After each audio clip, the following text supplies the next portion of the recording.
And it starts with Anthony. I thought he struggled early, and then you could just kind of see the light go out a little bit for a while. And then, obviously we had to try to get him going in the second half, but it was one of those games where he kind of came out with a predetermined mindset of what he was trying to do, and just rather than just playing the game that was in front of him. Like, share, and subscribe. On this channel, I break down game footage, and that is what is about to happen within the next several minutes. When I watch other sports shows, sometimes the narratives are cool, especially if it's an interesting conversation and it gets me thinking, but so much is often lost when we're not talking about actually what happened on the court to really see where a player struggled or excelled. And when I hear Coach Finch say that Anthony Edwards came with a predetermined mindset to what he wanted to do as opposed to letting the game come to him, in one way or another, he is basically alluding to Anthony Edwards overthinking things on the court. And remember, Anthony Edwards has said a lot of times he struggled with the double teams. He mentioned going to Michael Jordan for advice on how to deal with it. He also mentioned studying Luka Doncic on how he handles double teams. During the Lakers series, after a game, he openly admitted that the Lakers were playing some type of a zone defense that was confusing him, and he would go study some film and come back and readjust. I was really impressed with Coach Finch in that press conference. He called Anthony out. When you're a great player, first of all, you bought all this smoke. You said you wanted to smoke.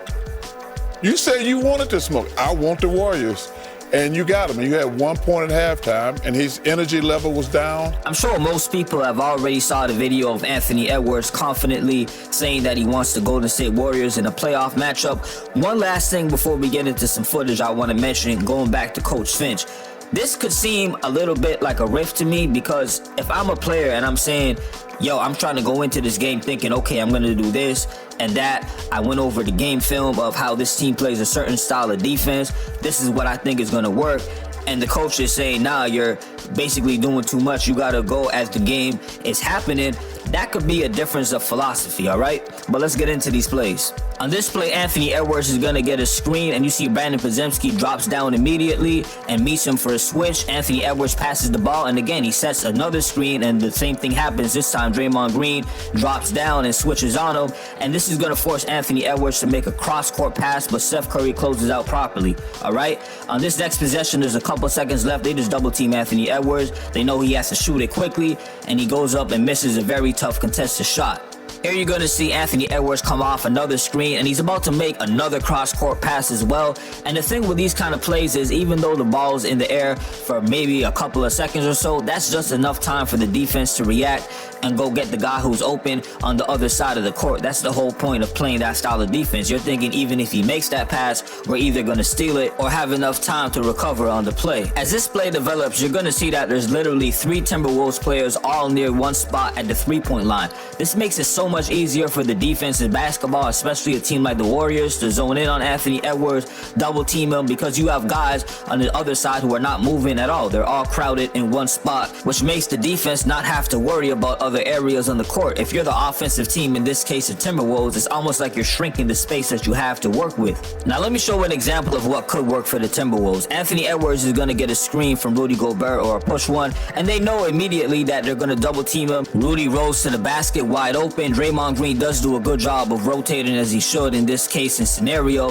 to make sure Rudy doesn't have an easy layup. But if you're going to have Anthony Edwards in this many pick and roll situations, which I think is actually making it easier for the Warriors to just double team him anytime that happens, since there's an extra defender there, well, you might as well have somebody like Rudy roll straight to the basket and attack. There's not really rim protection on the Warriors, though Draymond is a good help defender when it comes to rotating. Here's what I mean. On this play, Jaden McDaniels sets a screen for Anthony Edwards. He's rolling to the basket, which puts Draymond Green in a situation where he's actually guarding Rudy and the roller Jaden McDaniels at the same time. Now, Draymond, being the elite defender that he is, he anticipates the pass that is going to be made behind him or attempted. But the point I'm trying to make is not every play is going to end in this, where Draymond Green is kind of guarding the player behind him and the roller, and he ends up making a really good play. You got to keep exploiting this until it works in your favor.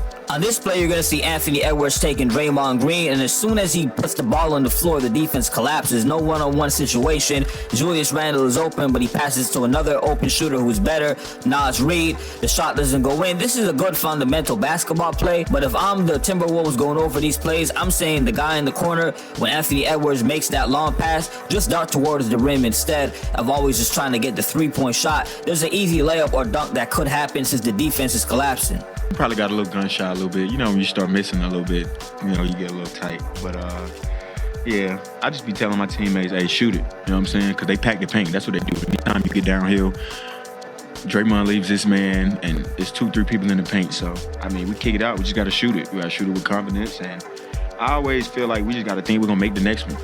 And there you have it, Anthony Edwards admitting that he may have been a little bit shy or unsure of himself when it came to the shots as he was missing. He didn't exactly say it with that wording, but it just came across that way as he was speaking. He goes on to say he knows that the Warriors are packing the paint and Draymond Green is kind of cheating, playing to help defense. This is why I was going over this footage. As you saw the many cross-court passes, he's trusting his teammates. He wants them to hit the shots. He knows that they're going to zone in on him and overcrowd anytime he has the ball. This part, what I'm about to explain, does need to be stated. It's not that Anthony Edwards is saying anything wrong in his game and belief of his teammates are going to hit the open shots as he drives it. It just reminds me of the clip that I think a lot of people have already saw with Kobe Bryant, where he's saying there's a lot of accidental basketball being played, where guys are just hoping as soon as they drive it, someone will be open, but they don't really understand where the shots are coming from or dissecting the game. It's just more luck. They're just hoping that a player happens to be open. I bring that up because eventually, if you're the coach and guys are not making shots, you're going to have to switch up the game plan and do something different. It can't just be that simple every single time you come down the court. One point in the first half, just what was happening out there that just prevented you from getting going? Nothing. I got everywhere I wanted to get. Just couldn't finish. Yeah, I think that was the only thing. I got everything I was looking for in the first half. Yeah, just couldn't finish. Coach was saying that he relies on you to set the tone from the start, and he didn't quite see that. Do you feel like you were off at all just in that department, or just kind of the way that you started the game? Nah. I feel like I played great defense. I just couldn't do nothing on offense.